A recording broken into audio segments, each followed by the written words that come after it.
दोस्तों, मैं स्वागत करता हूं आपके अपने YouTube channel S study platform पर। ठीक है, देखिए आज मैं मिडेवल यानी मध्यकालीन भारत, देखिए पढ़ते तो सब हैं लेकिन जानकारी पूरी होनी चाहिए। अब मान लो हम ऐसे ही पढ़ते जाएंगे तो हमारी समझ में कुछ भी नहीं आएगा और हम सक्सेस नहीं हो पाएंगे। तो देखिए मैं उसकी थोड़ी सी बेसिक जानकारी लेकर आया हूँ, आपको पढ़ना क्या क्या है, किस तरीके से स्मार्ट स्टडी करनी है, किस तरीके से हमें आगे बढ़ना है। देखिएगा, तो देखिए सुविधा की दृष्टि से हमने इतिहास को 3 भागों में बांटा है। सुविधा की दृष्टि से देखो, एक तो प्राचीन भारत, ठीक है, और दूसरा है हमारा मध्यकालीन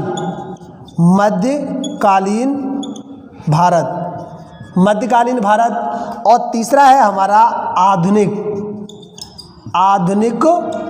भारत। ठीक है, देखिए और जो सबसे ज़्यादा क्वेश्चन जो पूछे जाते हैं प्रत्येक कंपटीशन में, किसी भी कंपटीशन को लेकर के ले लीजिएगा तो आधुनिक भारत से सबसे ज़्यादा क्वेश्चन, लेकिन पढ़ना तो सब है, कोई सा भी आ जाए पढ़ना तो सभी है।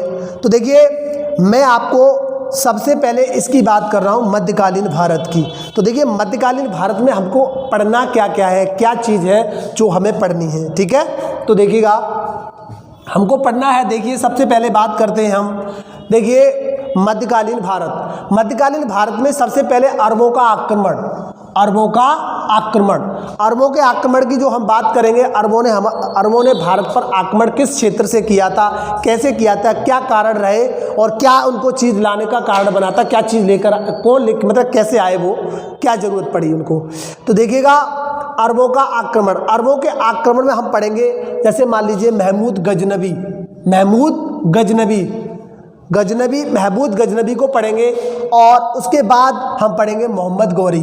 ठीक है, ये क्यों भारत आते हैं, क्यों आक्रमण करने की ज़रूरत होती है, क्योंकि जो महमूद गजनबी था वो केवल धन लूटना चाहता था, धन लूट करके अपने क्षेत्र में जाकर अपने राज्य का विस्तार करना चाहता था। उसका कोई उद्देश्य ये नहीं था कि वो भारत में राज्य करे।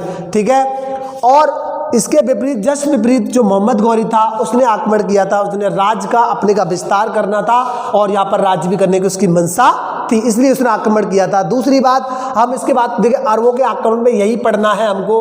ठीक है, दूसरी बात, उसके बाद हमको देखो राजपूत वंश भारत जो था, भारत में उस समय उस टाइम में जब अरबों ने हमारे देश में आक्रमण किया था तो कोई केंद्रीय शक्ति नहीं थी, ऐसा कोई भी राजा नहीं था जो पूरे देश को एक तंत्र में बांध सके।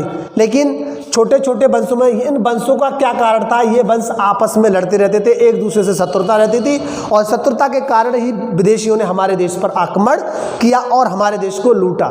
ठीक है, तो देखिए परमार वंश राजपूत वंश में पहला वंश होगा हमारा परमार वंश पढ़ना है। दूसरा अगला आता है चौहान वंश। ठीक है, चौहान वंश। ठीक, दूसरी बात अगले आता है प्रतिहार वंश की बात करते, प्रतिहार वंश। ठीक है, देखिए राजपूत वंश में अगला आता है सोलंकी वंश, और दूसरा पढ़ना है हमको चंदेल वंश। तो देखिएगा इन्हीं वंशों में, राजपूत वंश में जो भी आएगा वो इतने से ज़्यादा, मतलब इससे और ज़्यादा कर सकते हैं, लेकिन इतना तो बैलदी रूप से आपको पढ़ना है। क्लियर। तो देखिए आगे फिर उसके बाद जब गौरी के आक्रमण के बाद में इसके जब गुलाम इसमें रह जाते हैं, क्योंकि गौरी की हत्या कर दी जाती है, तो हत्या के बाद में जब उसका गुलाम रह जाता है तो फिर होती है हमारी दिल्ली सल्तनत की शुरुआत। दिल्ली सल्तनत में क्या होता है, कुतुबुद्दीन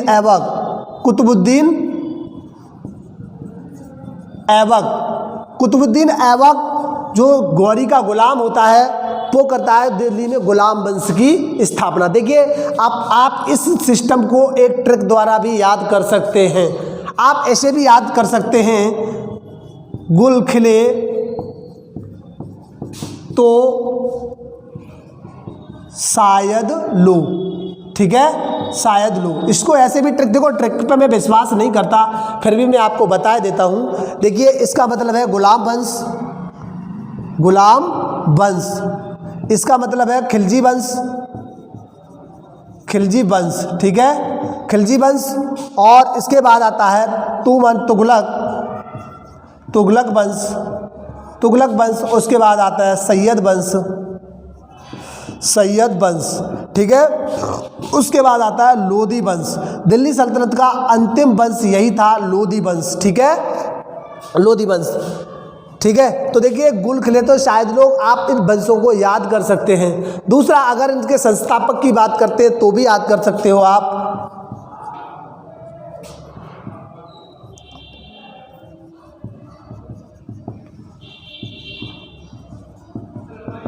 ऐसे भी याद कर सकते हो। देखो मैं आप ज़्यादा नहीं ट्रिक पे बात करूँगा।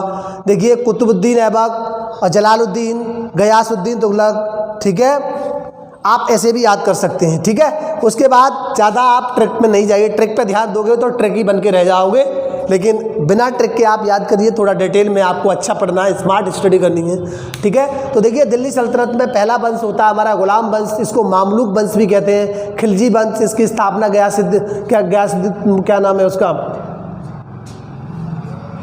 क्या कहते हैं, खिलजी वंश आता है आपका, तुगलक वंश, सैयद वंश, लोधी वंश, ठीक है।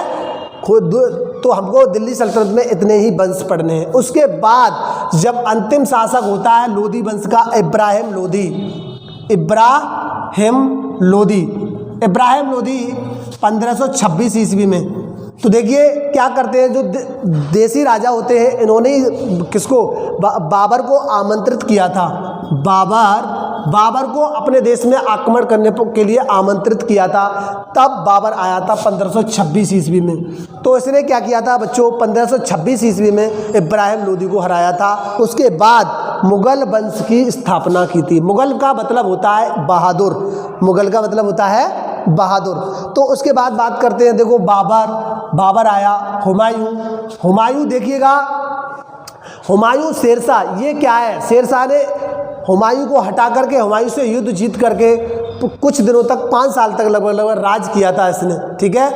तो फिर लौट करके वापस, वो कहानी अलग है, वो आप पूरा डिटेल वीडियो लेकर आएंगे तब हम आपको समझाएंगे। बाबर को भी अलग से समझाएंगे, हुमायूं को, और शेरशाह का प्रशासन वगैरह सारा कुछ सब चीज़ समझाएंगे आपको, ठीक है। उसके बाद आता है हमारा अकबर के बाद जहांगीर, फिर शाहजहाँ, फिर औरंगजेब, फिर आपका शुरू हो जाता है यहाँ से। देखिए जो सबसे शक्तिशाली मुगल वंश के जो शासक थे वो इन्हीं को माना जाता है, बाबर, हुमायूं, अकबर, जहांगीर, शाहजहाँ, औरंगजेब के बाद, औरंगजेब की मृत्यु 1707 ईस्वी में होने के बाद फिर हो जाता है मुगल काल के पतन की शुरुआत। मुगल काल के पतन की शुरुआत हो जाती है।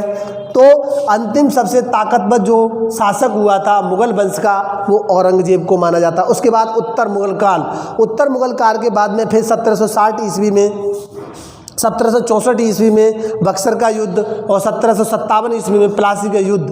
उसके बाद में मुगल काल का बिल्कुल से पतन होता चला जाता है, फिर पेंशन भोगी बन के रह जाते हैं।